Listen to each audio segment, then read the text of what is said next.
Hello friends, मैं विवेक आपके अपने चैनल अपेक्स ग्रुप में आप सभी का स्वागत करता हूं। आज हम देखेंगे सीटेट के क्वेश्चंस। ठीक है, सीटेट के क्वेश्चनों को देखेंगे और इसे आसान तरीके से सॉल्व करेंगे। ठीक, तो आइए देखते हैं। देखिए, सीटेट के क्वेश्चन को हल करने से पहले ये भी जान लेते हैं कि इसमें कितने घंटे का पेपर होता है और कितने क्वेश्चन आते हैं। तो इसमें आप देख सकते हैं, इसमें ये 2.5 घंटे का पेपर होता है। कितने का होता है?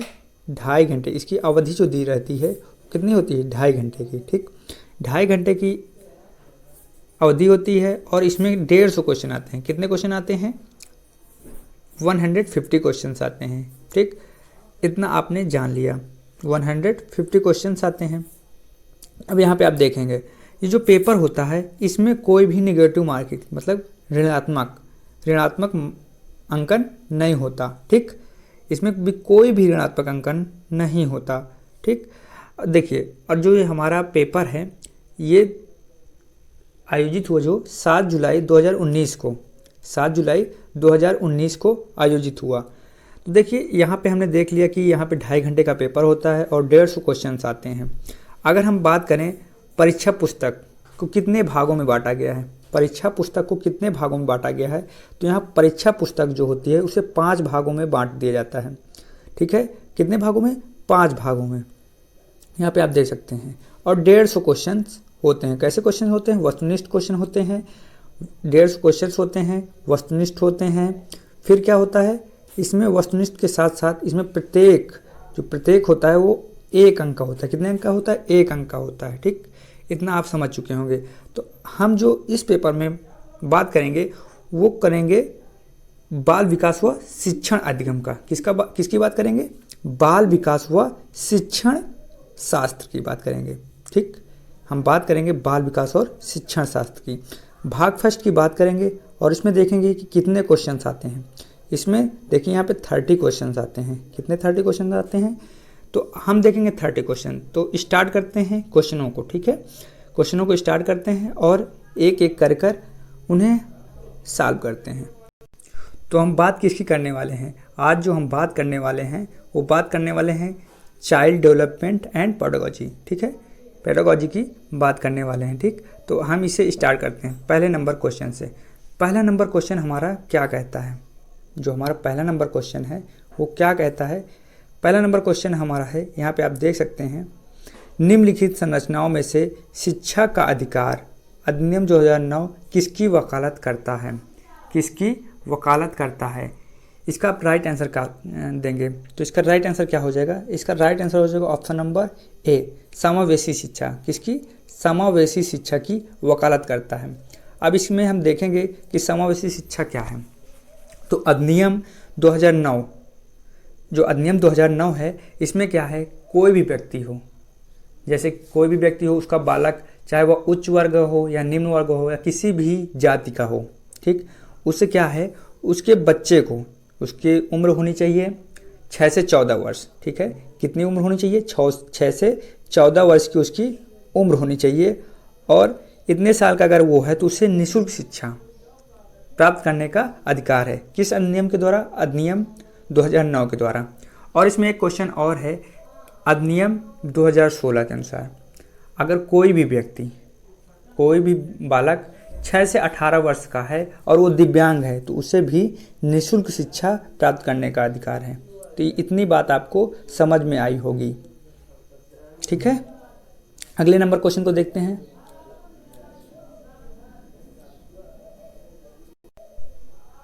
अब देखिए, क्वेश्चन नंबर जो 2 है वो क्या कहता है? कहता है कि यह विचार है कि सभी बच्चों को एक नियमित विद्यालय व्यवस्था में समान शिक्षा प्राप्त करने का अधिकार है। इसका राइट आंसर क्या होगा?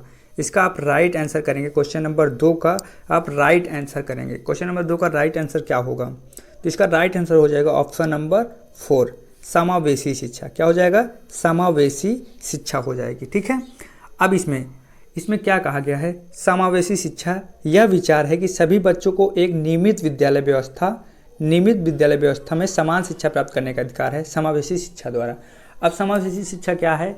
इसमें यह अनिवार्य है कि यह निःशुल्क और अनिवार्य शिक्षा का अधिकार अधिनियम 2009 में, जो कि समावेशी शिक्षा है, इसमें प्रदान किया गया है।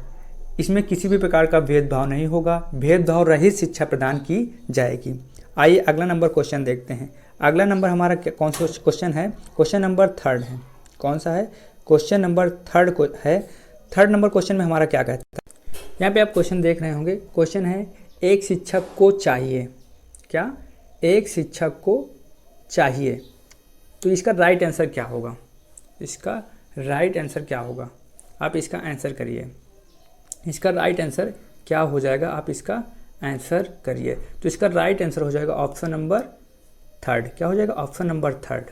ठीक, यहाँ पे ऑप्शन नंबर 3 में क्या दिया गया है कि जैसे कि एक शिक्षक को चाहिए कि वो कक्षा में संप्रेषित करे कि वो सभी संस्कृतियों को क्या करता है? सभी संस्कृतियों को सम्मान करता है एवं उनको महत्व देता है। ठीक, उनको क्या करता है? सम्मान देता है और महत्व देता है। ठीक, यह अधिनियम समावेशी शिक्षा के अंतर्गत क्या राष्ट्रीय पाठ्यचर्या की रूपरेखा 2005 में समावेशी शिक्षा की वकालत द्वारा लिया गया है। आइए अगले नंबर क्वेश्चन में चलते हैं। अगला नंबर हमारा क्वेश्चन क्या है? अगला नंबर क्वेश्चन 4 नंबर क्वेश्चन है। ठीक है, 4 नंबर क्वेश्चन हमारा क्या कहता है कि बच्चे प्रभावी रूप से सीखते हैं। बच्चे प्रभावी रूप से कब सीखते हैं? इसका हमें क्या करना है? आंसर करना है। तो बच्चे प्रभावी रूप से कब सीखते हैं? तो इसका राइट आंसर हो जाएगा ऑप्शन नंबर 3। क्या हो जाएगा? Option number 3। यहाँ पे क्या हो जाएगा? करेक्ट हो जाएगी कि बच्चे प्रभावी रूप से सीखते हैं। तो इसका राइट आंसर है ऑप्शन नंबर 3। तो यहाँ पे आप इसका आंसर देखेंगे शिक्षण। ठीक है, शिक्षण के क्रियाशीलता सिद्धांत के अनुसार बच्चे प्रभावी रूप से सीखते हैं जब वे विभिन्न गतिविधियों एवं कार्यों में सक्रिय रूप से भाग लेते हैं। जब वो विभिन्न क्या करेंगे? गतिविधियों में क्या करेंगे? भाग लेंगे, तब वो क्या करेंगे? प्रभावी रूप से सीखेंगे। आइए अगले नंबर क्वेश्चन में चलेंगे। अगला नंबर क्वेश्चन क्या कहता है? अगला नंबर क्वेश्चन कहता है 5th नंबर क्वेश्चन, बच्चों को कक्षा में प्रश्न पूछने के लिए क्या करना चाहिए? उन्हें हतोत्साहित करना चाहिए कि उन्हें प्रोत्साहित करना चाहिए, उन्हें अनुमति देनी चाहिए या नहीं देनी चाहिए?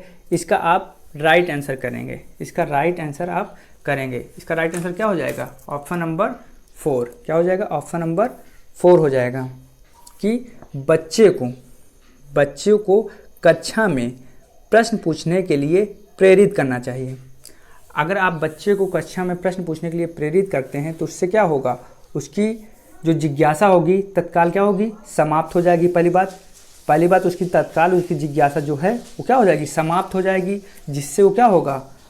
दूसरे क्वेश्चन को पूछने के लिए उत्सुक होगा और उसकी तत्काल जिज्ञासा शांत हो जाएगी और जिससे वो हतोत्साहित नहीं होगा क्वेश्चन पूछने में। ठीक है, वो उत्सुकता के साथ क्वेश्चनों को पूछेगा। आइए क्वेश्चन नंबर अगला देखते हैं। Question number 6। क्वेश्चन नंबर 6 हमारा क्या कहता है? क्वेश्चन नंबर 6 है हमारा कि निम्नलिखित में से एक मुख्य प्रक्रिया नहीं है जिसके द्वारा सार्थक अधिगम घटित होता है। क्या होता है? सार्थक अधिगम घटित होता है।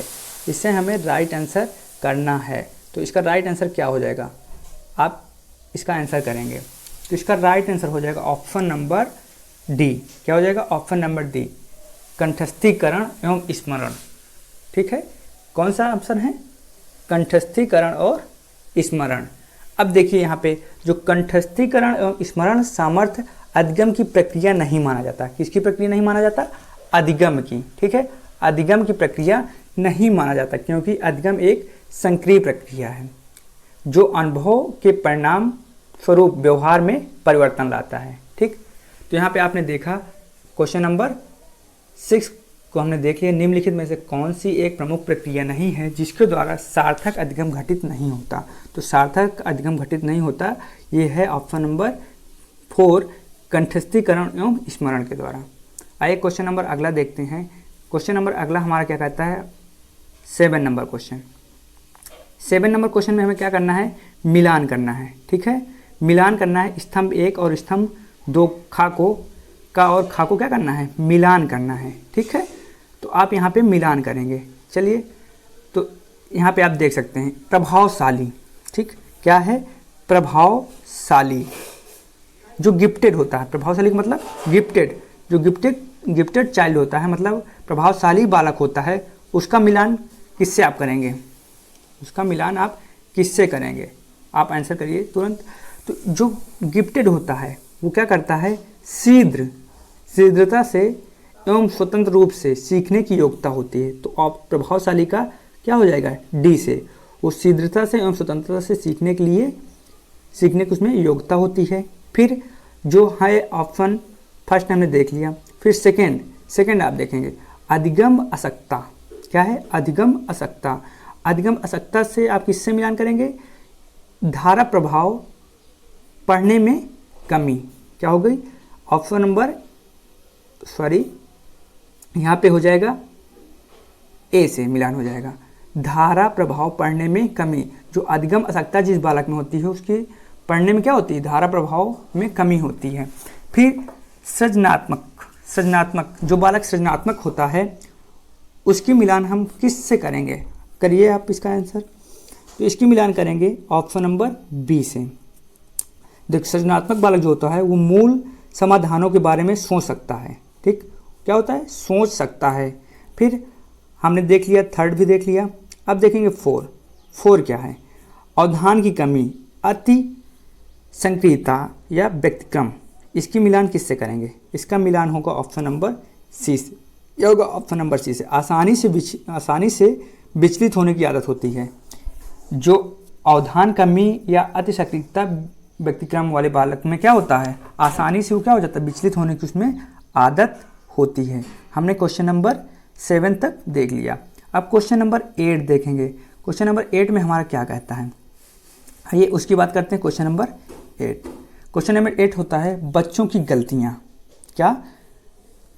Child errors. हमें देखना है बच्चों की गलतियों को देखना है। अब यहाँ पे क्वेश्चन नंबर 8 है हमारा। ठीक, 8 नंबर क्वेश्चन है और ये बच्चे की गलतियों को बताना है। तो इसका राइट आंसर क्या हो जाएगा? इसका राइट आंसर हो जाएगा ऑप्शन नंबर क्या हो जाएगा? ऑप्शन नंबर 2, अधिगम। देखिए, बच्चों की गलतियाँ अधिगम का एक भाग है। क्या है? अधिगम का एक भाग है। बच्चा जो गलती करता है वो अधिगम का ही एक भाग है तथा उसके विचारों में अंतर्दृष्टि देती है। क्या देती है? अंतर्दृष्टि देती है। अब देखिए, बच्चे सीखते समय अनेक प्रकार की गलतियां करते हैं। अगर बच्चा कोई है भी बच्चा है, अगर वो सीखेगा तो क्या होगा? गलतियां करेगा। गलतियां एक खिड़की के समान होती हैं जो अधिगम में आने वाली कठिनाइयों की जानकारी किसको देती हैं? शिक्षक को देती हैं। शिक्षक को उपलब्ध कराती हैं या उनको देती हैं, जिसे शिक्षक उन कठिनाइयों को समझकर उन्हें दूर करने का क्या करता है? प्रयास करता है। ठीक, उन्हें दूर करने का प्रयास करता है। तो आइए हम क्वेश्चन नंबर 8 को भी देख लिए हैं। अब क्वेश्चन नंबर 9 को देखेंगे। किसको देखेंगे? क्वेश्चन नंबर 9, मूल्यांकन को। तो मूल्यांकन यहाँ पे क्या बोल रहा है? मूल्यांकन को। अब मूल्यांकन को हम किस प्रकार परिभाषित करेंगे? इसका राइट आंसर क्या हो जाएगा? इसका राइट आंसर आप करेंगे तो इसका राइट आंसर हो जाएगा ऑप्शन नंबर ए हो जाएगा। ठीक, ए हो जाएगा। मूल्यांकन को शिक्षण अधिगम प्रक्रिया का एक भाग होना चाहिए। ठीक, मूल्यांकन को शिक्षण अधिगम प्रक्रिया का एक क्या होना चाहिए? भाग होना चाहिए। ठीक है, भाग होना चाहिए। मूल्यांकन एक सतत प्रक्रिया है। मूल्यांकन द्वारा ही एक उत्कृष्ट व्यक्ति, मतलब जो अधिक प्रभावशाली हो या मतलब कि गिफ्टेड बालक हो, उसको क्या कर सकते हैं? हम पहचान सकते हैं। ठीक है, मूल्यांकन कर उसे ही हम क्या कर सकते हैं? पहचान सकते हैं। छात्रों के प्रदर्शन को भी देखकर हम क्या कर सकते हैं? मूल्यांकन कर सकते हैं। या कोई परीक्षा कार्यक्रम या कोई भी प्रतियोगिता आयोजित कर हम मूल्यांकन कर सकते हैं। आइए 10th नंबर क्वेश्चन देखते हैं। 10th नंबर क्वेश्चन हमारा क्या कहता है? 10th नंबर क्वेश्चन, तो यहाँ पे आप 10th नंबर क्वेश्चनों को देख रहे होंगे। 10th नंबर क्वेश्चन हमारा है कि सृजनात्मक दृष्टिकोण के अनुसार अधिगम है। क्या है? सृजनात्मक दृष्टिकोण से अधिगम है। अधिगम क्या है? इसका राइट आंसर क्या होगा? आप इसका राइट आंसर करिए। तो इसका राइट आंसर हो जाएगा ऑप्शन नंबर 4। क्या हो जाएगा? Option number 4। तो संरचनात्मक दृष्टिकोण के अनुसार अधिगम क्या है? अधिगम एक संक्रिय, ठीक है, एक संक्रिय एवं सामाजिक प्रक्रिया है। ठीक है, संरचनात्मक दृष्टिकोण से क्या है? ये एक संक्रिय एवं सामाजिक प्रक्रिया है। ठीक, आइए अगला नंबर क्वेश्चन देखते हैं। Question number 11। 11 नंबर क्वेश्चन में क्या कहता है, 11 नंबर क्वेश्चन को आप देखेंगे। 11 नंबर क्वेश्चन हमारा है, जैसे कि आप देख सकते हैं, एक शिक्षक को विद्यार्थी एवं उनकी योग्यता के बारे में सकारात्मक विश्वास होता है तब विद्यार्थी क्या करता है। यहाँ पे आप क्वेश्चन देख रहे होंगे, क्वेश्चन क्या कहता है, क्वेश्चन कहता है कि जब एक शिक्षक को विद्यार्थी को उसकी योग्यताओं के बारे में सकारात्मक विश्वास होता है, कि क्या होता है, सकारात्मक विश्वास होता है, तो तब विद्यार्थी क्या करता है। इसका आपको राइट आंसर करना है। तो इसका राइट आंसर क्या हो जाएगा, ऑप्शन नंबर डी हो जाएगा। क्या हो जाएगा, option number D. Option number D है इसका राइट आंसर है। यहाँ पे आप देखेंगे, जब शिक्षक को विद्यार्थी की योग्यता के बारे में सकारात्मक विश्वास होता है तो विद्यार्थी सीखने के लिए क्या होता है, सीखने के लिए उत्सुक होता है। ठीक है, सीखने के लिए क्या होता है, उत्सुक एवं प्रेरित होता है। यहाँ पे आप देख सकते हैं ऑप्शन नंबर 4 में, उस सीखने के लिए क्या होता है, उत्सुक होता है और प्रेरित होता है। यहाँ पे आप देख सकते हैं।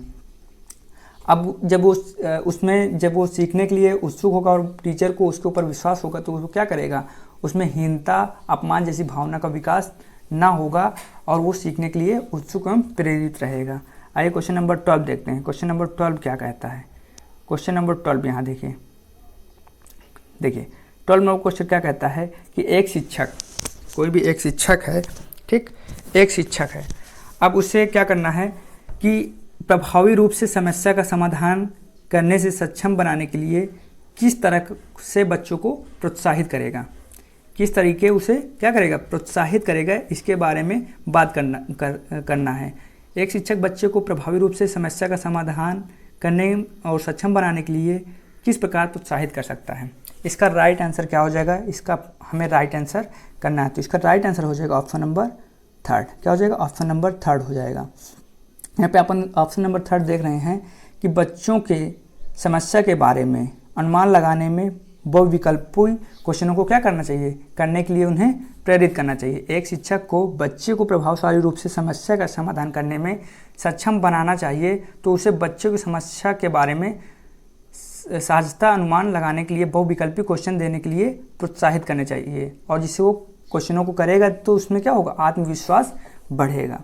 आइए क्वेश्चन नंबर अगला देखते हैं। क्वेश्चन नंबर अगला देखेंगे 13 नंबर क्वेश्चन। ठीक, 13 नंबर क्वेश्चन हमारा क्या कहता है। 13 नंबर क्वेश्चन को आप देख सकते हैं, वह विधियाँ जिनके प्रयोग से विद्यार्थी स्वपहल का प्रयास शामिल, यहाँ पे आप देख सकते हैं स्वपहल, इस शब्द में आपको ध्यान देना है, प्रयास शामिल है, निम्नलिखित में किसका उदाहरण है, निम्नलिखित में से किसका उदाहरण है। इसका राइट आंसर क्या हो जाएगा, इसका आप राइट आंसर करिए। इसका राइट आंसर क्या हो जाएगा, इसका राइट आंसर हो जाएगा ऑप्शन नंबर बी। क्या हो जाएगा, ऑप्शन नंबर बी। तो वह विधि यहाँ पे आप देखिएगा, देखिए वह विधि जिसके प्रयोग से विद्यार्थी स्वपहल शामिल है, ठीक है, उसे अधिगम केंद्रीय विधि कहते हैं। जिसमें स्वपहल शामिल होगा उसे कौन सी विधि कहेंगे, उसे अधिगम या अधिगमकर्ता केंद्रीय विधि कहेंगे। ठीक, इसकी मुख्य विशेषताएं हैं। तो इसका राइट आंसर आप हमने कौन सा सही किया था, ऑप्शन नंबर बी। तो ये कौन सी विधि है, अधिगमकर्ता केंद्रीय विधि है।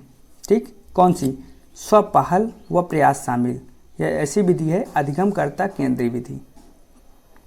ठीक, आइए क्वेश्चन नंबर 14 देखते हैं। क्वेश्चन नंबर 14 हमारा क्या कहता है। क्वेश्चन नंबर 14 कहता है, जो विद्यार्थी अच्छा प्रदर्शन नहीं करते, क्या, यहाँ पे आप देख सकते हैं क्वेश्चन नंबर 14, जो विद्यार्थी अच्छा प्रदर्शन नहीं करते वे महसूस करते हैं कि पर्याप्त रूप से अच्छे नहीं हैं और वो हतोत्साहित महसूस करते हैं, फिर बिना प्रयास कार्य को आसानी से छोड़ देते हैं। ठीक है, यहाँ पे विद्यार्थी का अच्छा प्रदर्शन नहीं कर पाते तो ऐसा ही वो क्या करते हैं, सोचते हैं। तो इसका राइट आंसर क्या हो जाएगा, आप इसका राइट आंसर करेंगे, इसका राइट आंसर आप करेंगे। तो इसका राइट आंसर हो जाएगा ऑप्शन नंबर डी। यहाँ पे ऑप्शन नंबर डी देखेंगे। ठीक, यहाँ पे ऑप्शन नंबर डी देखिए, यहाँ पे ऑप्शन नंबर डी क्या कहता है कि संज्ञान एवं संवेग अलग नहीं है। मतलब कि जो विद्यार्थी अच्छा प्रदर्शन नहीं कर पाते वो महसूस करते हैं कि वो पर्याप्त अच्छे नहीं हैं और हतोत्साहित होते हैं, बिना प्रयास किए हुए किसी भी काम को छोड़ देते हैं, छोड़ने की संभावना अधिक होती है। ठीक है, ये आप समझ सकते हैं। ठीक, अगला नंबर क्वेश्चन देखते हैं 15 नंबर क्वेश्चन। 15 नंबर क्वेश्चन हमारा क्या कहता है? 15 नंबर क्वेश्चन यहाँ पे आप देखेंगे 15 नंबर क्वेश्चन है, देखिए ये 15 नंबर क्वेश्चन है, निम्नलिखित में से प्राथमिक समाजीकरण माध्यम है, कैसा माध्यम है इसे आप बताना है। तो ये एक पारिवारिक माध्यम है, कैसा है? पारिवारिक माध्यम, ठीक, पारिवारिक माध्यम है। अब यहाँ पे आप देख सकते हैं 15 नंबर में कि समाजीकरण एक विस्तृत और अंतहीन प्रक्रिया है जो एक व्यक्ति के साथ जीवन पर्यंत चलती है। इस प्रक्रिया में बालक सांस्कृतिक पद्धतियों को ग्रहण करता है और अपनी व्यक्तिगत और सामाजिक भूमिका का निर्वाह करता है। ये किसके द्वारा? परिवार के द्वारा ही, ठीक है। प्राथमिक समाजीकरण माध्यम परिवार है। इसका राइट आंसर हो जाएगा ऑप्शन नंबर 4, यहाँ पे आप देख सकते हैं। आइए अगला नंबर क्वेश्चन देखते हैं 16 नंबर क्वेश्चन। 16 नंबर क्वेश्चन क्या कहता है? जीन पियाजे के सिद्धांत का प्रमुख प्रस्ताव है। जीन पियाजे के सिद्धांत का प्रमुख प्रस्ताव क्या है? तो इसका राइट आंसर क्या होगा? आप राइट आंसर करेंगे, ठीक। क्वेश्चन नंबर 16 है, जीन पियाजे के सिद्धांत की प्रमुख प्रस्ताव की बात बतानी है। इसका राइट आंसर हो जाएगा ऑप्शन नंबर सी, ठीक है। ऑप्शन नंबर क्या हो जाएगा? सी हो जाएगा, ऑप्शन नंबर सी। यहाँ पे आप देख सकते हैं जीन पियाजे के सिद्धांत का प्रमुख प्रस्ताव यह है कि बच्चे की सोच, क्या?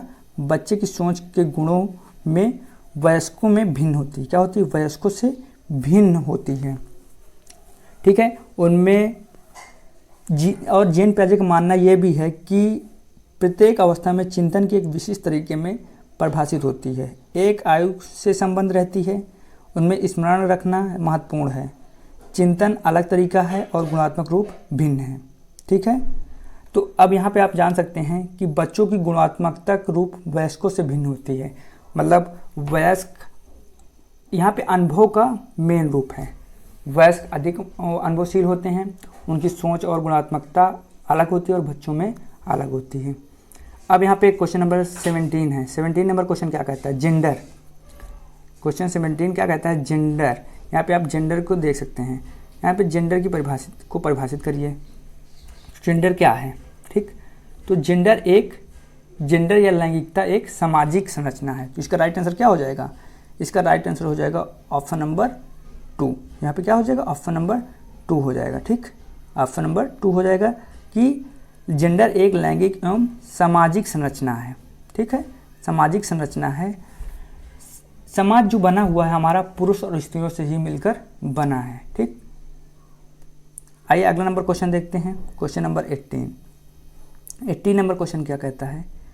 निम्नलिखित में से कौन विकास के व्यापक आयामों की सही पहचान करता है? निम्नलिखित में से कौन से विकास के व्यापक आयामों की सही पहचान करता है? इसका राइट आंसर आप करेंगे। इसका राइट आंसर क्या होगा? आप इसकी बात करेंगे यहाँ पे। तो इसका राइट आंसर हो जाएगा ऑप्शन नंबर क्या होगा? डी हो जाएगा। किस क्वेश्चन का? 18 नंबर का। निम्नलिखित में से कौन विकास के व्यापक आयामों की सही पहचान करता है, ठीक। तो यहाँ पे शारीरिक विकास, मानसिक विकास, सामाजिक विकास, संवेगात्मक विकास और नैतिक विकास जो है वो विकास के व्यापक आयामों की सही पहचान करता है। यहाँ पे आप देख सकते हैं शारीरिक, संज्ञात्मक, सामाजिक और संवेगात्मक, ये सभी क्या हैं? सही आयामों की पहचान करते हैं। आइए क्वेश्चन नंबर अगला देखते हैं। क्वेश्चन नंबर अगला हमारा क्या कहता है? यहाँ पे आप देख सकते हैं जो हमारा क्वेश्चन नंबर है 19 कहता है बुद्धि के बारे में निम्नलिखित कथनों में से कौन सा सही है? बुद्धि के बारे में निम्नलिखित में से कौन सा कथन सही है? तो यहाँ पे है ऑप्शन नंबर 3। क्या? Option number 3। बुद्धि बहुआयामी है। बुद्धि क्या है? बहुआयामी। और बुद्धि बहुआयामी है किसने कहा है? तो हार्वर्ड गार्डनर के अनुसार बुद्धि क्या है? बहुआयामी है, ठीक है। और गार्डनर के अनुसार प्रत्येक व्यक्ति में 7 तरह की बुद्धि होती है। कितने तरह की? 7 तरह की बुद्धि होती है, परंतु वंशानुक्रम अथवा वातावरण के प्रभाव के कारण इनमें से कोई एक या अनेक बुद्धि अधिक विकसित हो जाती हैं, ठीक है। यहाँ पे आप देख लिए हैं कि बुद्धि के बारे में निम्नलिखित कथनों में से कौन सा सही है।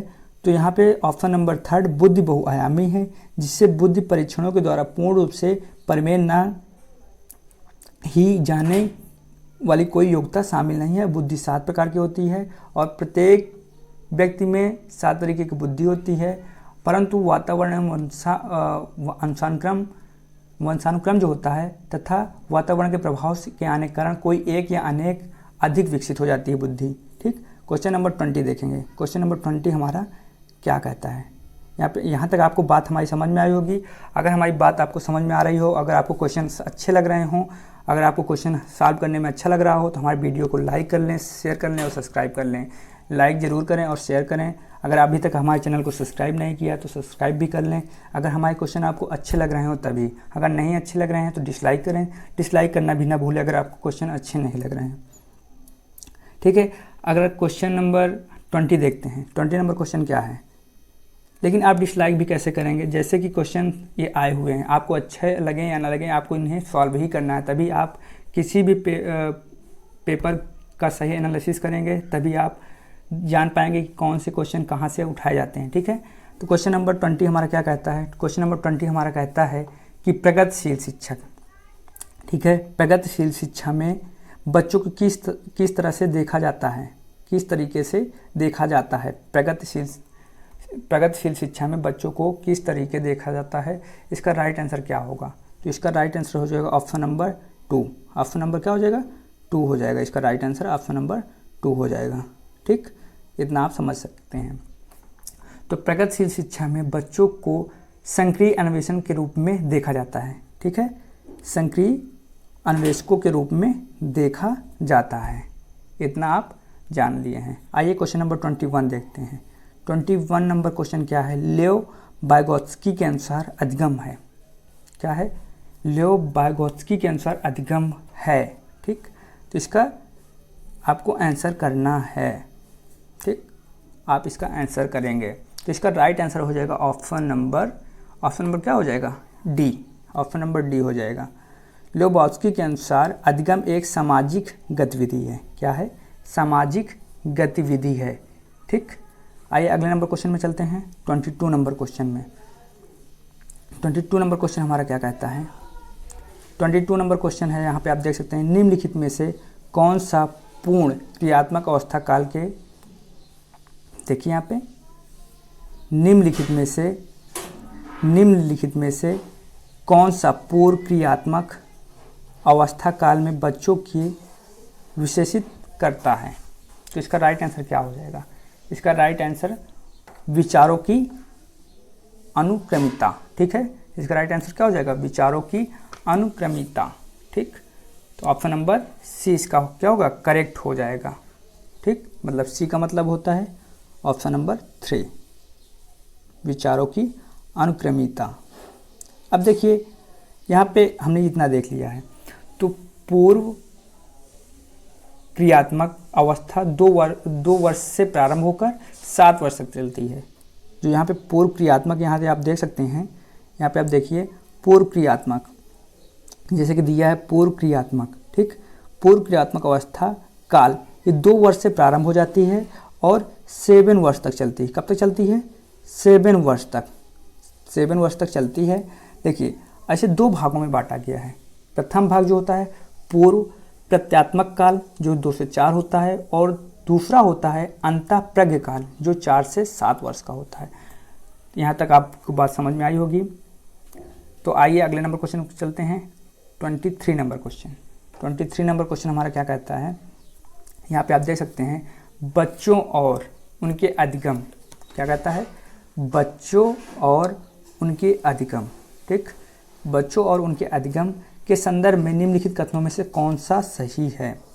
कौन सा सही है? तो इसका राइट आंसर हो जाएगा ऑप्शन नंबर डी हो जाएगा। क्या हो जाएगा? ऑप्शन नंबर डी यहाँ पे राइट आंसर हो जाएगा। ठीक, तो समावेशी शिक्षा के संदर्भ में बच्चों और अधिगम के संबंध में यह माना जाता है कि सभी बच्चे सीखने के लिए स्वाभाविक रूप से प्रेरित क्या होते हैं? स्वाभाविक रूप से प्रेरित होते हैं तथा सीखने में सक्षम हैं। इसके आधार पर या इसको आधार को मानकर समावेशी शिक्षा का निर्माण किया गया है। यहाँ पे आप बात समझ पा रहे होंगे। कि समावेशी चेक के संदर्भ में बच्चों और अधिगम के संबंध में यह माना जाता है कि सभी बच्चे सीखने के लिए स्वाभाविक रूप से प्रेरित होते हैं तथा सीखने में सक्षम होते हैं, इसलिए समाधान को आधार मानकर समावेशी कक्षा का निर्माण किया जाता है। आइए अगले नंबर क्वेश्चन में चलते हैं। अगला नंबर क्वेश्चन हमारा क्या कहता है, 24 नंबर क्वेश्चन। 24 नंबर क्वेश्चन क्या कहता है, यहाँ पे आप देखेंगे 24 नंबर क्वेश्चन। 24 नंबर क्वेश्चन हमारा कहता है कि चालक विकास की दर में व्यक्तिगत विविधताएं होती हैं, फिर भी चालक विकास का क्रम डैश से डैश तक है। तो यहाँ पे इसका आप राइट आंसर करेंगे। इसका राइट आंसर हो जाएगा ऑप्शन नंबर बी। क्या हो जाएगा, ऑप्शन नंबर बी। अब देखिए यहाँ पे जो विकास, ठीक है, चालक विकास की दर, जो चालक विकास की दर में व्यक्तिगत भिन्नताएं होती हैं, फिर भी चालक विकास का क्रम स्थूल चालक विकास से सूक्ष्म चालक विकास तक। सर्वप्रथम स्थूल चालक विकास के फलस्वरूप बच्चे जो शारीरिक गतिविधि का क्या करते हैं, नियंत्रण एवं समावेश सीखते हैं, जिससे कि वे गतिविधि क्या, उसी गतिविधियों को कर पाने में शारीरिक संतुलन बना रहता है और अपने आप को नियंत्रण कर पाते हैं, जैसे कि चलना, दौड़ना और कूदना, इस प्रकार। ठीक है, तो आपने यहाँ तक देख लिया। आइए क्वेश्चन नंबर अगला देखेंगे, 25 नंबर क्वेश्चन।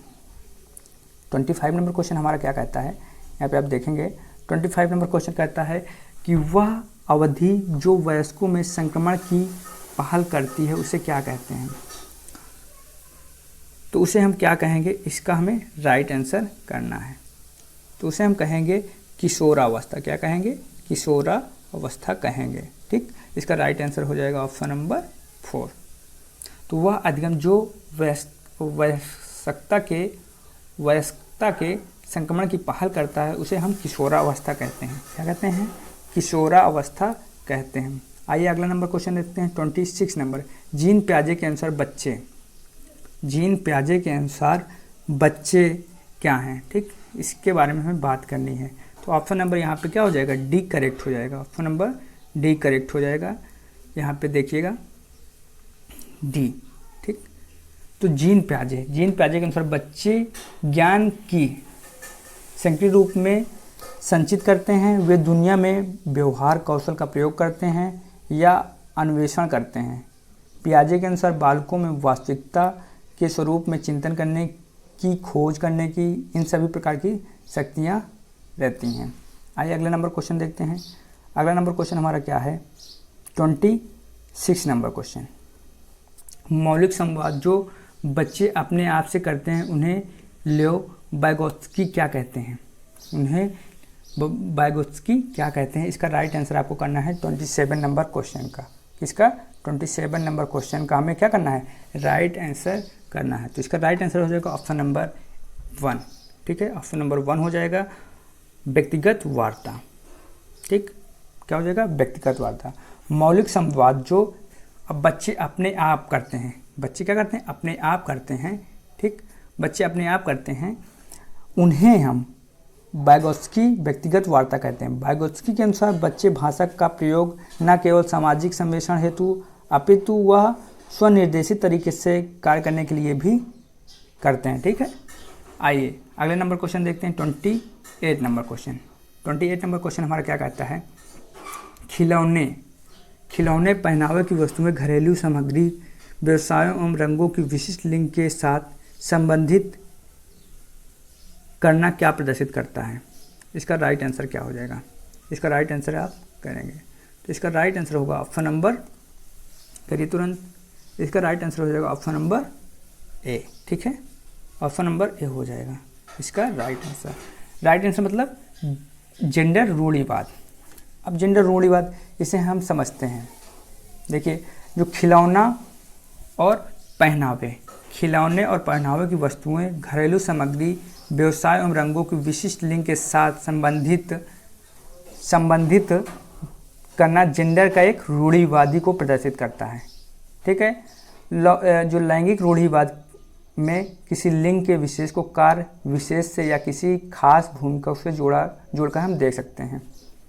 आइए अगला नंबर क्वेश्चन देखते हैं। अगला नंबर हमारा क्वेश्चन क्या कहता है, 29 नंबर क्वेश्चन। 29 नंबर क्वेश्चन को आप देखेंगे। 29 नंबर क्वेश्चन क्या है, एक प्रारंभिक कक्षा कक्ष में एक बच्चे अपने साथ जो अनुभव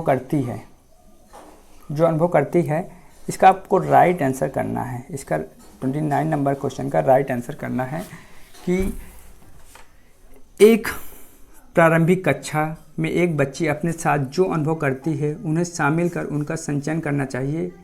बच्चे अपने साथ बहुत कुछ लेकर विद्यालय आती है, जैसे कि भाषा, अपने अनुभव, अपनी दुनिया, देख रेख, नज़रिया आदि, इन सभी चीज़ों को क्या करके लेकर आती है। तो इसका राइट आंसर क्या हो जाएगा, इसका राइट आंसर हो जाएगा ऑप्शन नंबर 3। ठीक है, ऑप्शन नंबर क्या हो जाएगा, 3 हो जाएगा इसका राइट आंसर। ठीक है, आइए अगला क्वेश्चन नंबर देखते हैं, 30 नंबर क्वेश्चन।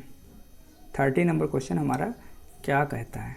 30 नंबर क्वेश्चन आप जब देखेंगे, एक बच्चा तर्क वस्तु प्रस्तुत करता है। एक बच्चा क्या है, एक बच्चा तर्क प्रस्तुत करता है कि हिज को दवाइयाँ चोरी नहीं करनी चाहिए, क्योंकि ऐसा करता है तो उसे पकड़ा जा सकता है और जेल भेज दिया जाएगा। कोलवर के अनुसार बच्चा नैतिक समझदारी किस अवस्था में के अंतर्गत है। तो इससे राइट आंसर क्या होगा, इसका राइट आंसर हो जाएगा ऑप्शन नंबर 2, दंड एवं अल्पज्ञान अभिज्ञान। ठीक है, दंड एवं अल्पज्ञान अभिविन्यास। ठीक है, तो इसका आपने राइट आंसर देखा, इसका राइट आंसर हो जाएगा ऑप्शन नंबर 2। ठीक है, तो हमने देख लिया अनेक क्वेश्चनों को, आज हमने देखा। ठीक, तो हमारी वीडियो आपको अच्छी लगे हो तो लाइक करें, शेयर करें। अगर अभी हमारे चैनल में नए हैं तो हमारे चैनल को सब्सक्राइब करें, अभी तक सब्सक्राइब नहीं किया तब भी सब्सक्राइब करें और बेल आइकन को ज़रूर प्रेस करें। अब हमने आज क्वेश्चन देखा है 7 जुलाई का। ठीक है, अब आगे हम क्वेश्चन देखेंगे 8 दिसंबर का 2019 के। ऐसे ही हम 2011 तक के सभी क्वेश्चनों को देख लेंगे। ठीक है, तो ऐसे ही हमारे चैनल में बने रहें और हमारे चैनल को सब्सक्राइब करें। Thank you. आज हम इसमें जो बात करेंगे इस लेक्चर में या इस वीडियो में जो हम बात करेंगे वो हम बात करेंगे चाइल्ड डेवलपमेंट एंड पेडागोजी। किसकी बात करेंगे, चाइल्ड डेवलपमेंट एंड पेडागोजी की हम बात करेंगे। ठीक, यहाँ पे आपको दिख भी रहा होगा। जैसे हमारा पहला क्वेश्चन क्या है, पहला क्वेश्चन है, आप यहाँ पे देख पा रहे होंगे, पहला क्वेश्चन हमारा है भाषा के अर्जन एवं विकास के लिए सार्वभौमिक संवेदनशील अवधि कौन सी है।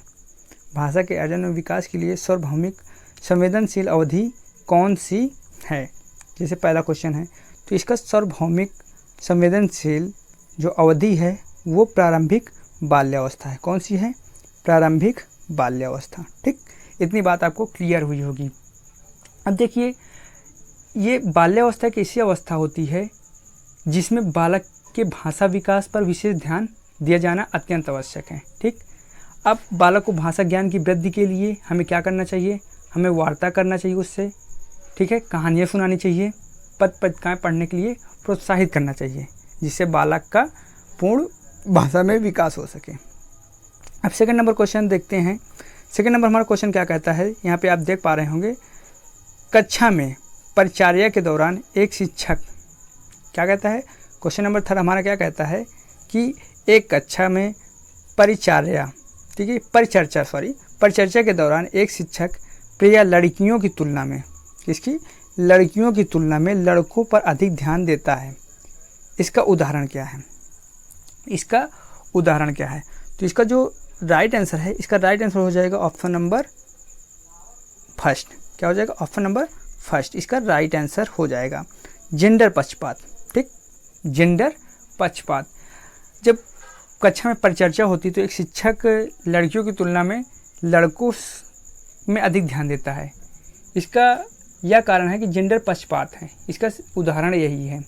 कक्षा में जब शिक्षक लिंग विशेष पर ध्यान देकर व्यवहार करता है तो लैंगिक पक्षपात होता है। इतनी बात आपको भी समझ में आ रही हो, आप जानते भी होंगे। अगर किसी एक लैंगिक में बात करेंगे तो एक लैंगिक एक दूसरे के प्रति क्या होगा, पक्षपात होगा। अगर हम बात करें टीचर की, तो एक टीचर की जो विशेषता होती है एक अच्छे टीचर की, उससे लैंगिक पक्षपात नहीं करना चाहिए।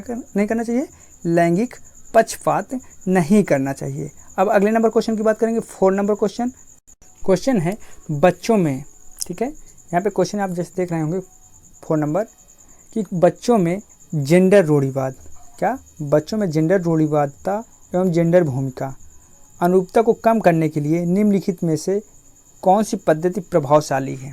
निम्नलिखित में से कौन सी पद्धति क्या है, प्रभावशाली है। तो इसका राइट आंसर क्या होगा, इसका राइट आंसर हो जाएगा ऑप्शन नंबर ए। ठीक, जेंडर पक्षपात के बारे में परिचर्चा करके। अब देखिए, जब कोई भी बालक या बालिका क्लास में क्या करती है, किसी विषय पर परिचर्चा करती है, ठीक, तो उसमें किसी केवल एक जेंडर को ध्यान ना देकर क्या करें, समान रूप से दोनों जेंडरों में, मतलब या लड़की हो या लड़का, ठीक, दोनों को समान रूप से उससे परिचर्चा करें। ठीक है, आइए अगला नंबर क्वेश्चन देखते हैं। हमारा अगले नंबर क्वेश्चन क्या कहता है। जैसे कि 5वां नंबर क्वेश्चन है, यहाँ पे आप देख पा रहे होंगे 5th number question. 5th number question हमारा क्या कहता है, ठीक, निम्नलिखित में से किस मनोवैज्ञानिक ने बच्चों को ज्ञान के संक्रिय जिज्ञासु के रूप में देखते हुए उनके चिंतन पर सामाजिक एवं सांस्कृतिक विषय वस्तु के प्रभाव को महत्व दिया है। तो इसका राइट आंसर क्या हो जाएगा, इसका राइट आंसर हो जाएगा ऑप्शन नंबर 2। ठीक है, लियोबायगोत्स्की। ठीक है, लियोबायगोत्स्की ने क्या किया था कि मनोवैज्ञानिक ने बच्चों को ज्ञान की संक्रियता जिज्ञासा के रूप में देखते हुए उनके चिंतन एवं सामाजिक एवं सांस्कृतिक विषय पर वस्तुओं के प्रभाव को महत्व दिया। ठीक, कौन दिया, लियोबायगोत्स्की ने। अब देखिए, लियोबायगोत्स्की के बारे में हम ये भी जान लेते हैं कि ये सामाजिक निर्मितवाद के जनक हैं। सामाजिक निर्मितवाद के क्या हैं, ये जनक भी हैं। कौन, लियोबायगोत्स्की। ठीक है, ये क्या है, सामाजिक निर्मितवाद के जनक। इसे भी आप याद रखेंगे, ये भी क्वेश्चन पेपर में पूछ लिया जाता है। अब क्वेश्चन नंबर हम अगला देखेंगे। हमारा अगला नंबर क्वेश्चन है क्वेश्चन नंबर 6। ठीक है, जैसे क्वेश्चन यहाँ पे आप देख पा रहे होंगे 6 नंबर क्वेश्चन।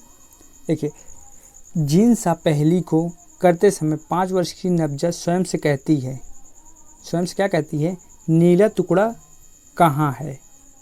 ठीक है, नहीं यहाँ वाला नहीं, नहीं यह वाला नहीं, गाढ़े रंग वाला जिसमें यह जूता पूरा क्या होगा, पूरा बन जाएगा। इस प्रकार की वार्ता को बायगोत्स्की किस तरह संबोधित करता है, किस तरह संबोधित करता है, इसका आंसर देना है। तो इस प्रकार की वार्ता को जो बायगोत्स्की हैं वो व्यक्तिगत वार्ता, ठीक है, व्यक्तिगत वार्ता से संबोधित करते हैं। जैसे बायगोत्स्की कहते हैं कि जब एक बालक एक बालिका किसी काम को करते समय आपस में बात करते हैं, ठीक है, एक दूसरे से बात करते हैं, उन्हें व्यक्तिगत वार्ता कहा गया है। ठीक, उन्हें क्या कहा गया है, व्यक्तिगत वार्ता। किंतु जब ये अपने मन में सोचते हुए कार्य करते हैं, ठीक है, बायगोत्स्की क्या कहते हैं, जब ये अपने मन में सोचते हुए अगर कोई कार्य करते हैं तो इसे आत्मभाषा या आत्म केंद्रीय वार्ता कहते हैं। ठीक है, ये बात भी आप ध्यान रखेंगे। अब क्वेश्चन नंबर हम अगला देखेंगे। जैसे आप क्वेश्चन देख पा रहे होंगे 7 नंबर, ये कहता क्या है कि बच्चों, क्या कहता है कि बच्चों में संकेत देना तथा आवश्यकता पड़ने पर सहयोग प्रदान करना निम्नलिखित में किस प्रकार का उदाहरण है। निम्नलिखित में से किस प्रकार का उदाहरण है, इसका हमें क्या करना है, राइट आंसर करना है। तो इसका राइट आंसर होगा ढांचा। क्या होगा, राइट आंसर हो जाएगा यहाँ पे ढांचा, मतलब 4 नंबर क्वेश्चन, 4 नंबर आंसर। ठीक है, इसका राइट आंसर हो जाएगा ढांचा। अगर सहयोग प्रदान करने पर हमें क्या करना चाहिए, अगर ढांचा प्रदान करते हैं, ठीक, बच्चों में संकेत देना, आवश्यकता पड़ने पर सहयोग प्रदान करना, ये एक प्रकार का क्या है, ढांचा है। अब अगर हम बायगोत्स्की के अनुसार बात करें, बायगोत्स्की के अनुसार तो ढांचा का निर्माण एक तकनीक है। क्या है, बायगोत्स्की के अनुसार ढांचा का निर्माण एक तकनीक है। ठीक है, आइए अगला नंबर क्वेश्चन देखते हैं। ठीक, अगला नंबर क्वेश्चन हमारा क्या कहता है। यहाँ पे क्वेश्चन आप देख पा रहे होंगे क्वेश्चन नंबर 8। देखिए यहाँ पे क्वेश्चन नंबर 8 क्या कहता है। ठीक है, क्वेश्चन नंबर 8 हमारा कहता है, देखिए कि निम्नलिखित व्यवहारों में से कौन सी जीन पियाजे के द्वारा प्रस्तुत मूर्त संक्रियता अवस्था को क्या करता है, मूर्त संक्रियात्मक अवस्था को विशेषित करता है। तो इसका राइट आंसर क्या हो जाएगा, इसका राइट आंसर हो जाएगा ऑप्शन नंबर 2। ठीक है, ऑप्शन नंबर 2 कि मूर्त संक्रियात्मक अवस्था को मूर्त संक्रियात्मक अवस्था को विशेषित करता है संरक्षण और कक्षा समावेश। ठीक, अब थोड़ा इसके बारे में बात कर लेते हैं मूर्त संक्रियात्मक के बारे में। तो मूर्त संक्रियात्मक अवस्था संज्ञात्मक विकास की तीसरी अवस्था होती है। कौन सी अवस्था होती है? तीसरी अवस्था, जिसकी समय अवधि लगभग 7 वर्ष से लगभग 7 वर्ष से 11 वर्ष तक बनी रहती है या मानी जाती है। इस अवस्था में बच्चों में 3 महत्वपूर्ण संप्रत्त विकसित होते हैं। ठीक है, जैसे कि पहला संरक्षण का सिद्धांत, प्रिंसिपल ऑफ कन्वर्जेशन। ठीक है, फिर दूसरा संबंध जिसे रिलेशन बोलेंगे, और तीसरा जो है कक्षा समावेशन या वर्गीकरण। ठीक, हमने 8 नंबर भी क्वेश्चन देख लिया। अब अगला नंबर क्वेश्चन देखेंगे। मुझे ऐसा अनुमान है कि आपको हमारी वीडियो अच्छी लग रही हो। अगर आप हमारे चैनल में पहली बार हैं तो हमारे चैनल को लाइक करें, सब्सक्राइब करें और शेयर करना ना भूलें। अगर पहली बार चैनल में हैं तो सब्सक्राइब भी करें हमारे चैनल को और बेल आइकन को ज़रूर प्रेस करें। हमारा 9th नंबर क्वेश्चन यहाँ पे क्या कहता है? तो जैसे यहाँ पे 9th नंबर क्वेश्चन देख पा रहे होंगे आप लोग। यहाँ पे 9th नंबर क्वेश्चन क्या कहता है? बच्चों के संज्ञात्मक विकास के संदर्भ में निम्नलिखित में से जीन पियाजे सी पियाजे की संरचना है। तो यहाँ पे जो सी पियाजे की संरचना है वो कौन सी है? तो इसका राइट आंसर हो जाएगा ऑप्शन नंबर फर्स्ट, क्या? स्कीमा। जो स्कीमा है बच्चों के संज्ञानात्मक विकास के संदर्भ में जीन पियाजे की एक संरचना है। क्या है? जीन पियाजे की एक संरचना है। ठीक, अब हम क्वेश्चन नंबर अगले की बात करेंगे। हमारा क्वेश्चन नंबर अगला क्या है? क्वेश्चन नंबर हमारा अगला है 10th। ठीक है, जैसे कि यहाँ पे 10 नंबर क्वेश्चन है। 10 नंबर क्वेश्चन देखिए, आकलन का प्राथमिक उद्देश्य क्या होना चाहिए? प्राथमिक उद्देश्य क्या होना चाहिए? इसका राइट आंसर क्या हो जाएगा? जो हमारा आकलन का प्राथमिक उद्देश्य होना चाहिए वो होना चाहिए कि संबंधी अवधारणाओं के बारे में बच्चों को स्पष्ट भ्रांतियों को समझाना। ठीक है, समझाना। अब देखिए यहाँ आकलन का प्राथमिक उद्देश्य, जैसे कि हमें आकलन करना क्यों महत्वपूर्ण है, शिक्षक को आकलन क्यों करना चाहिए, इसका मेन उद्देश्य ये है कि बच्चे को जो पढ़ाया गया, ठीक है, उसने कितना सीखा, उसे कितना स्पष्ट है। ठीक, इसलिए शिक्षक को आकलन करना क्या है? इम्पॉर्टेंट है। तो यहाँ पे राइट आंसर क्या हो जाएगा? Option number 2। क्वेश्चन नंबर हम 11 की बात करेंगे। 11 नंबर क्वेश्चन क्या कहता है? जैसे आप 11 नंबर क्वेश्चन देख पा रहे होंगे। यहाँ पे क्या कहता है? निम्नलिखित कथनों में से कौन सा बुद्धि के बारे में सही है? क्या? किसके बारे में? बुद्धि के बारे में सही है। तो यहाँ इसका राइट आंसर हो जाएगा ऑप्शन नंबर 4। क्या हो जाएगा? Option number 4। बुद्धि क्या है? बहुआयामी है। ठीक, बहुआयामी है तथा जटिल योग्यताओं का समूह है। ठीक, तो अगर हम बुद्धि के बारे में बात करें तो बुद्धि के बारे में हार्वर्ड गार्डनर ने क्या कहा था कि बुद्धि का जो स्वरूप होता है एकाकी न होकर बहुप्रकारी होता है। ठीक है, बुद्धि क्या होता है? बहुप्रकारी होता है। और बुद्धि को उन्होंने कहीं पे उनके 7 देखने को मिलता है, कहीं 8। उन्होंने कहीं 7 लिखा और कहीं पे 8। तो उन्होंने बुद्धि को 8 प्रकार का 8 भागों में बांटा। ठीक है, 8 प्रकार की बुद्धि का उल्लेख किया उन्होंने। ठीक, तो जैसे आप यहाँ पे समझ पा रहे होंगे निम्नलिखित में से कौन से बुद्धि के बारे में सही है? तो यहाँ बुद्धि क्या है? बहुआयामी है। ऑप्शन नंबर 4 सही है। बुद्धि क्या है? बहुआयामी है तथा जटिल योग्यताओं का एक समूह है। ठीक, अगर हम बात करते हैं हार्वर्ड गार्डनर के अनुसार तो बुद्धि एकाकी न होकर बहुप्रकारी होती है। इन्होंने बुद्धि को 8 भागों में या 8 प्रकार से इसका उल्लेख किया है। अब क्वेश्चन नंबर हमारा 12 क्या कहता है? 12 नंबर क्वेश्चन की बात करेंगे। 12 नंबर क्वेश्चन क्या है? रूही समस्या के एकाधिक, ठीक है, समस्या के एकाधिक समाधान के बारे में सोचती है। इसमें से काफ़ी समाधान मौलिक होते हैं। तो रूही किन गुणों का प्रदर्शन कर रही है? इसका आपको आंसर करना है। तो रूही किस गुण का प्रदर्शन कर रही है? यहाँ पे राइट आंसर हो जाएगा सृजनात्मक विचारक। ठीक है, किस गुण का प्रदर्शन कर रही है? सृजनात्मक गुण का। सृजनात्मक गुण से मतलब कि वो किसी नए, ठीक है, किसी नए ढंग से सोचकर उसे समाधान करने के बारे में सोच रही है, ठीक है। तो ये कैसा गुण हुआ? सृजनात्मक विचारक गुण हुआ, ठीक। कैसा गुण हुआ? सृजनात्मक विचारक। ओके, आइए अगला नंबर देखते हैं क्वेश्चन। अगला नंबर 12 नंबर हो गया है। अब हमें 13 नंबर क्वेश्चन को सॉल्व करना है। अब क्वेश्चन यहाँ पे आप देख पा रहे होंगे। क्वेश्चन क्या है कि शिक्षण अधिगम प्रक्रिया में वंचित समूह से संबंधित विद्यार्थियों के द्वारा सहभागिता कम होने की स्थिति में एक शिक्षक को क्या करना चाहिए? एक शिक्षक को क्या करना चाहिए? तो यहाँ पे आप देख पा रहे होंगे कि अपनी शिक्षण पद्धति पे विचार करना चाहिए। क्या करना चाहिए? ऑप्शन नंबर यहाँ पे 4 राइट हो जाएगा। यहाँ पे अपने शिक्षक पर विचार करना चाहिए। क्या करना चाहिए? विचार करना चाहिए तथा बच्चों को सहभागिता में सुधार करना, ठीक है, करने के लिए उन्हें नए तरीकों को ढूंढना चाहिए, ठीक।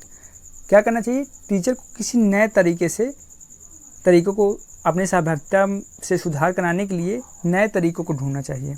मतलब कि बच्चे किस प्रकार उसमें सहभागी होंगे, किस प्रकार वो अपनी शिक्षा दे या अपनी शिक्षा में किस प्रकार से सुधार करें जिससे कि बच्चे उसकी ओर अग्रसित हों, ठीक। तो आइए अगला नंबर क्वेश्चन देखते हैं। अगला नंबर क्वेश्चन हमारा क्या कहता है? तो क्वेश्चन यहाँ पे जैसे कि क्या बोल रहा है कि एक समावेशी कक्षा में, क्या, एक समावेशी कक्षा में शिक्षक को विशिष्ट शैक्षिक योजना को क्या करना चाहिए? सक्रिय रूप से तैयार करना चाहिए। क्या करना चाहिए? सक्रिय रूप से तैयार करना चाहिए। एक समावेशी कक्षा में एक शिक्षक को विशिष्ट शैक्षिक योजनाओं को सक्रिय रूप से तैयार करना चाहिए। यहाँ ऑप्शन नंबर 3 करेक्ट हो जाएगा। क्या हो जाएगा? ऑप्शन नंबर 3 यहाँ पे करेक्ट हो जाएगा, ठीक।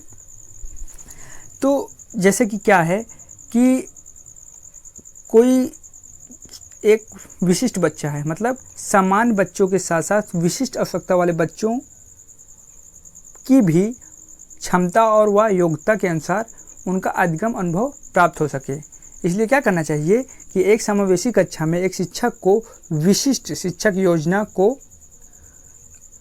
सक्रिय रूप से तैयार करना चाहिए ताकि समान बच्चों के साथ साथ जो विशिष्ट आवश्यकता वाले बच्चे भी अपनी क्षमता, ठीक है, क्षमता व योग्यता के अनुसार अधिगम अनुभव प्राप्त कर सकें, ठीक। तो यहाँ पे इसका राइट आंसर क्या था? 3 था, ठीक है। यहाँ तक आपको समझ में आया होगा। आइए अगला नंबर क्वेश्चन देखते हैं। 15 नंबर क्वेश्चन, ठीक है। 15 नंबर क्वेश्चन यहाँ पे क्या है?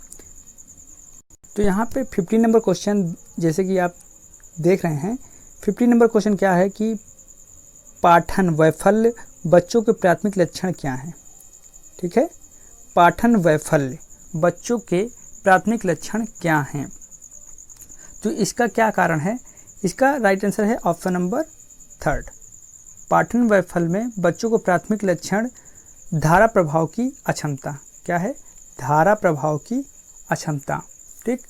अब जो पाठन वैफल्य अधिगम विकास में ग्रसित बच्चे जो होते हैं वो धारा प्रभाव मतलब एक तरीके से पढ़ने में उनमें क्या होती है? कठिनाई होती है, जिसके अतिरिक्त उसमें डिस्लेक्सिया में कई लक्षण दिखाई देते हैं। जैसे अगर हम बात करते हैं उन लक्षणों की, तो वर्णमाला अधिगम में कठिनाई, ठीक, वर्णमालाओं को ज्ञान न होना, अक्षरों की ध्वनियों सीखने में कठिनाई, वो जो अक्षर हैं उनके ध्वनि को भी नहीं बोल पा रहे हैं।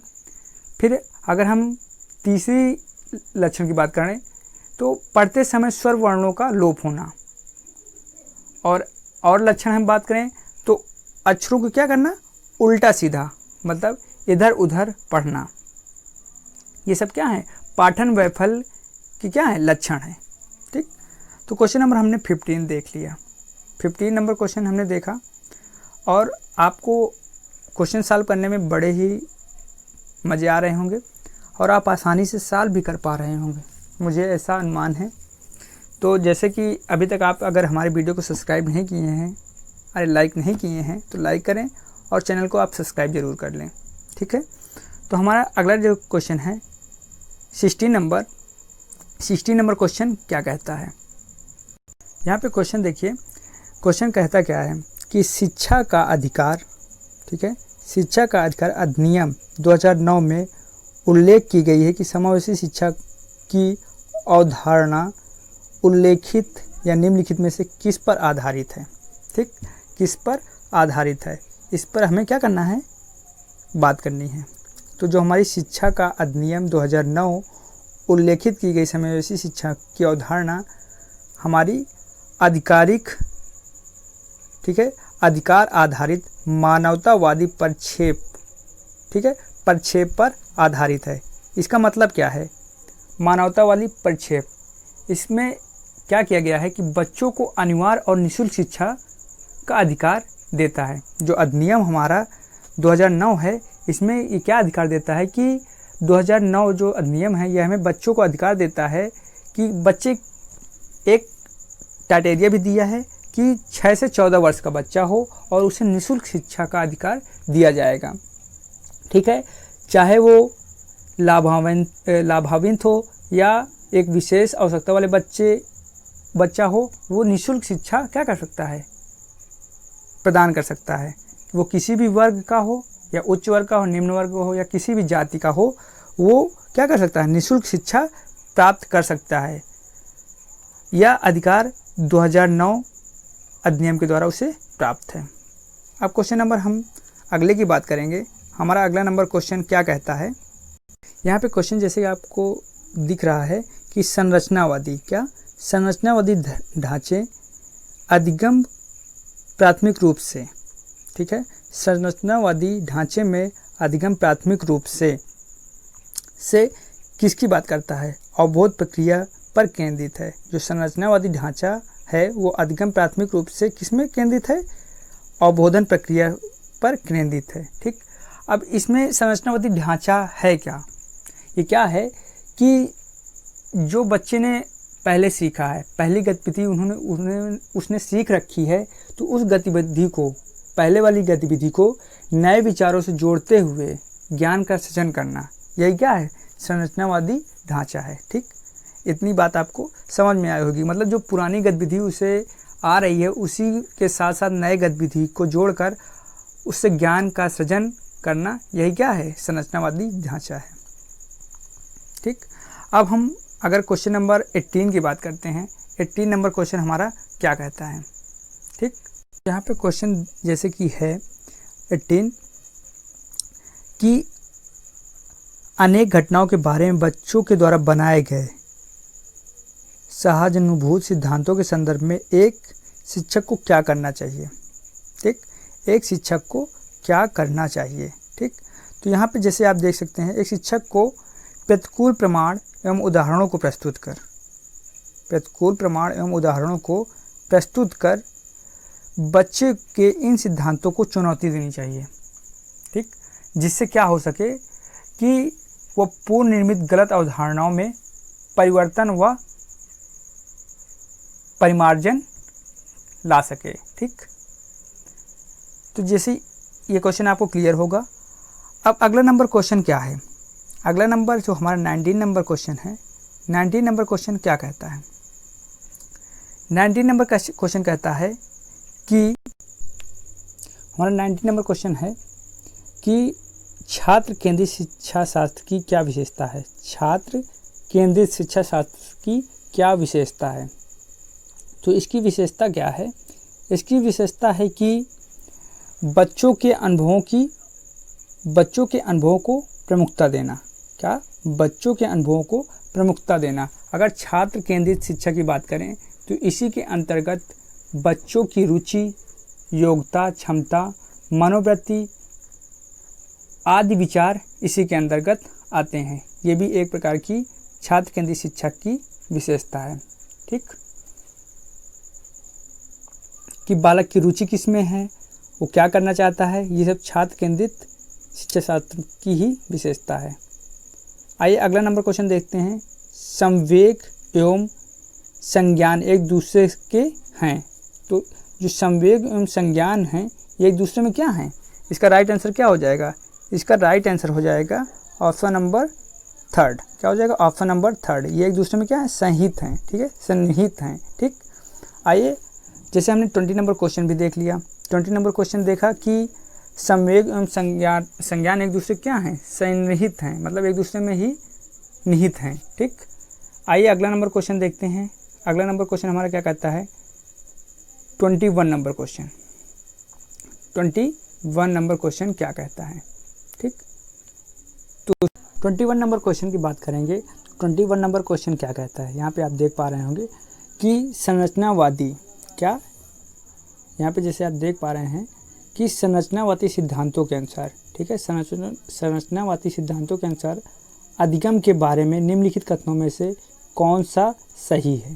ठीक है, कौन सा सही है, तो इसका जो राइट आंसर हो जाएगा ये हो जाएगा ऑप्शन नंबर 4। क्या हो जाएगा, ऑप्शन नंबर 4। ठीक, तो जो है संरचनावादी सिद्धांतों के अनुसार अधिगम के बारे में, ठीक है, अधिगम के बारे में निम्नलिखित कथनों में से कौन सा सही है, तो संरचनावादी सिद्धांतों के अनुसार अधिगम संक्रिय वियोजन के द्वारा ज्ञान की गई संरचना की एक प्रक्रिया है। तो यहाँ पे जैसे कि ऑप्शन नंबर क्या, 4 सही है।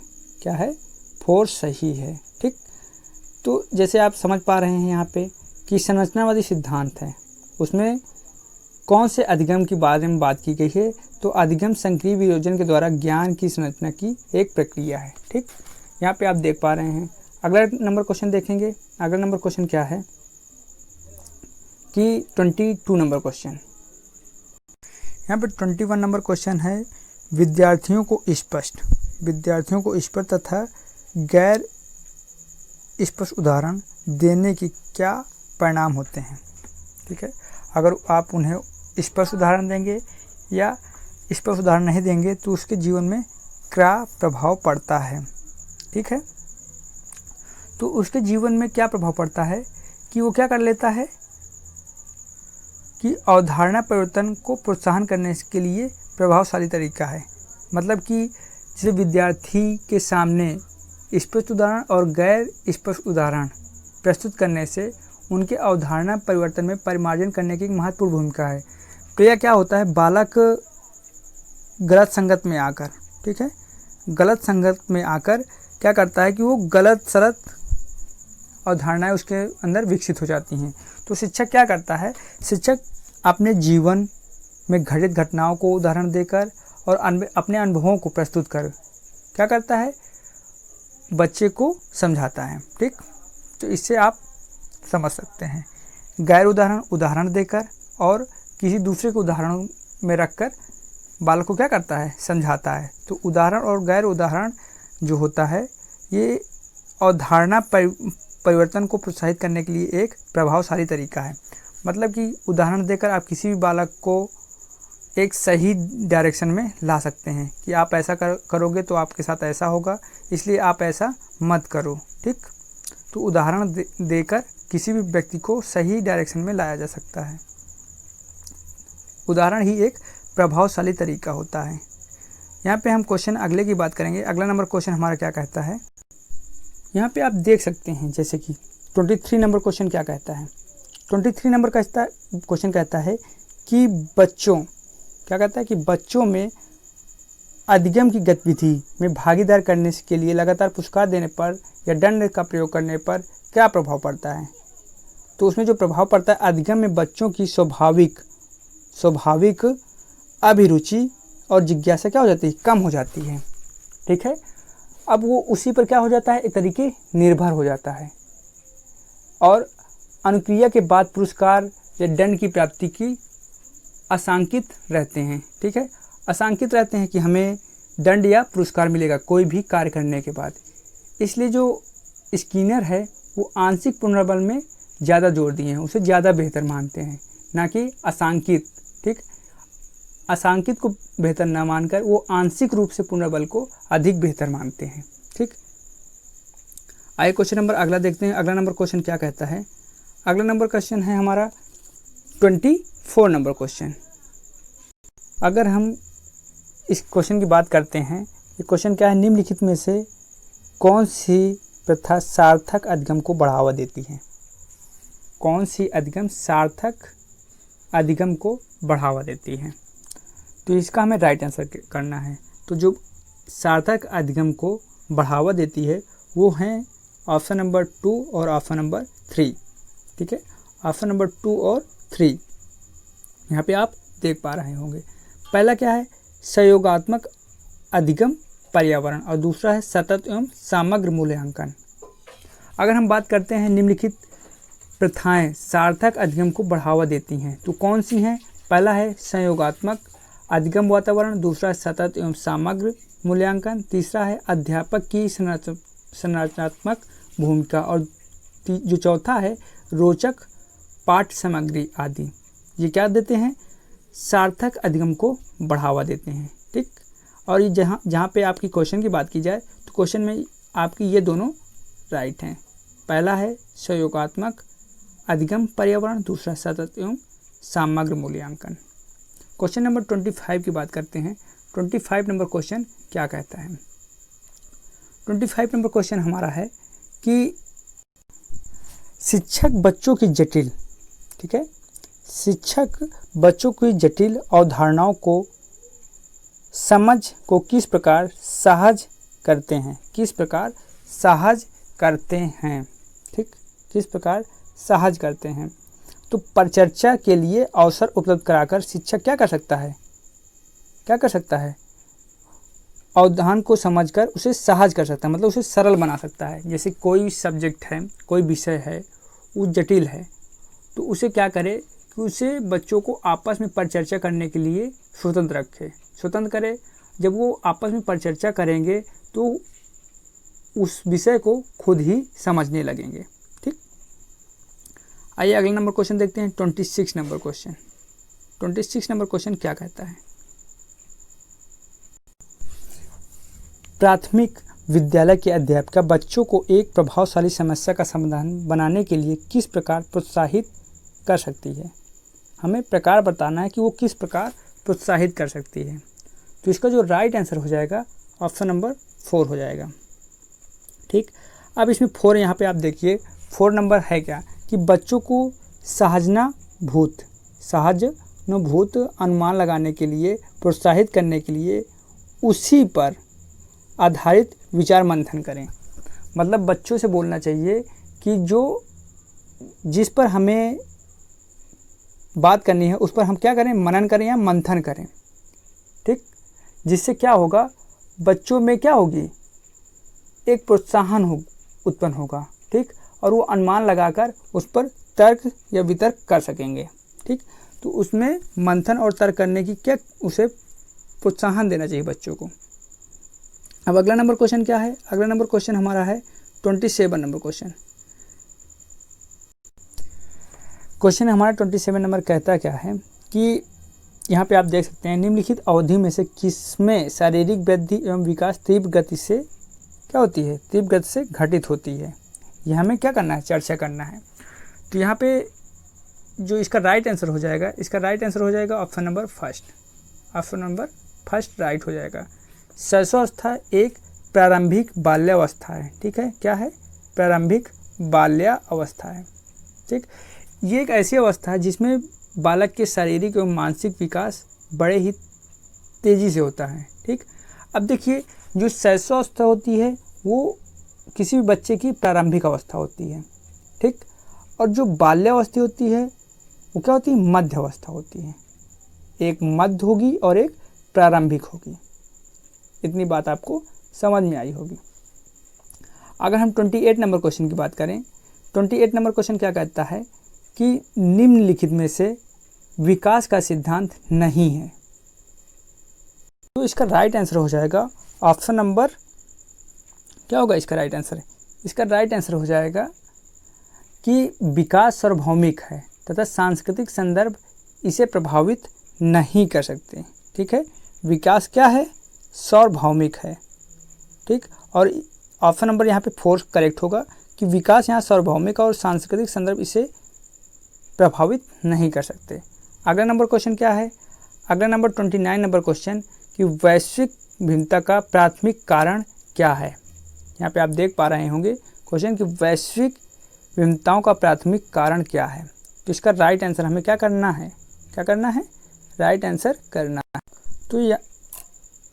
तो यहाँ पे जो आनुवंशिकता एवं पर्यावरण के बीच जटिल पारस्परिक क्रिया है, ये प्राथमिक कारण है व्यक्तिगत भिन्नता का। ठीक, अब पर्यावरण, वो किस पर्यावरण में पल रहा है और उसके माता पिता का आनुवंशिकता क्या है, मतलब वो किस पर्यावरण में है और उसके माता पिता की आनुवंशिक कैसी है, इस पर उसकी व्यक्तित्व भिन्नता प्रदर्शित होती है। अब हम यहाँ पे जो है लास्ट क्वेश्चन 30 नंबर क्वेश्चन देखेंगे। निम्नलिखित में से कौन सा द्वितीयक समाजीकरण एजेंसी का उदाहरण है? द्वितीयक समाजीकरण एजेंसी का उदाहरण है, इसे हमें राइट आंसर करना है। तो इसका राइट आंसर क्या होगा? यहाँ पे इसका राइट आंसर हो जाएगा ऑप्शन नंबर 3। क्या हो जाएगा? ऑप्शन नंबर 3 यहाँ पे राइट हो जाएगा कि जो द्वितीयक सामाजिक एजेंसी का उदाहरण है वो विद्यालय और मीडिया है। क्या है? विद्यालय और मीडिया, ये द्वितीयक समाजीकरण एजेंसी का उदाहरण है। तो फ्रेंड्स, आज हमने चाइल्ड डेवलपमेंट एंड पेडागोजी के क्वेश्चनों को देख लिया जो 8 दिसंबर 2019 को आयोजित हुए थे पेपर, उसके क्वेश्चंस थे। मुझे लगता है कि आपको क्वेश्चंस देख के एक अनुमान भी लगा होगा कि पेपर किस प्रकार का होता है और पेपर सॉल्व करने में भी मन लगा होगा और मज़ा आया होगा। तो मैं एक बार आपसे लास्ट में यही कहना चाहता हूँ कि अगर आप हमारे चैनल में पहली बार देख रहे हैं तो हमारे चैनल को लाइक करें और सब्सक्राइब भी कर लें, जिससे आपको हमारे चैनल में डेली कुछ अच्छी चीज़ें मिलेंगी। तो ऐसा चांस ना गंवाएं, हमारे चैनल को सब्सक्राइब करें। Thank you.